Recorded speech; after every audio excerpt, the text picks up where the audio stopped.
তো হ্যালো বন্ধুরা, আজকেও চলেছে একটা নিউ ব্লগ নিয়ে। পুজোর নিউ ব্লগ 2 নম্বর। আজকে হচ্ছে মুক্তচাঁদ পুকুরে স্নান করতে যাবে, তাই বন্ধুগুলো সবাই মিলে আমরা চলে যাচ্ছি। আজকে তো পুকুর পাড়ে অনেকই ভিড় হবে, আর রাস্তা থেকে তো দেখতেই পাচ্ছ সবাই যেতেই লেগেছে। বন্ধুগুলো সবাই বলছে তাড়াতাড়ি চল, না হলে জায়গা পাবো না। এবছর তো অনেক নতুন কিছু নতুন একটা গেট করেছে, কোনো বছর তো হয় না, এবছরই হয়। ভক্তগুলা এখানে বসে আছে, একটু পরই সবাই স্নান করবে।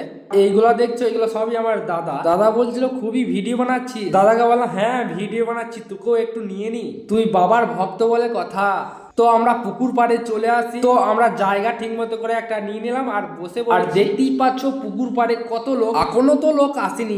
আর এদিকে তো 4টে ভক্ত নামতে লেগে, মানে ওরা হচ্ছে দেশি। ওই মধ্যেখানে একটা কঞ্চি গাদা আছে, একটা কলসির মধ্যে ঠাকুর উঠবে, ঠিক আছে, 3বার ডুববে 3বার উঠবে। ওই তো একবার ডুবে গেছে, যেই 5টা গেছে সেই 5টা হচ্ছে মেন, ওদেরকে ছাড়া ধরো পুজো হবে না। ওই সামনে দেখো হাত দেখিয়ে দিচ্ছে, এবার ভক্তগুলো এবার লাফাবে, লাফাতে লেগেছে দেখতেই পাচ্ছ সব ভক্তগুলো এমন করে যে লাফাই, পুকুরে মাছও সমুদ্রে উঠে চলে আসে। এবার সব ভক্তগুলা মিলে খাটান খেলতে খেলতে যাবে, একে একে তো সবাই যেতেই লেগেছে, আর রাস্তা তো প্রচুর জাম হবে।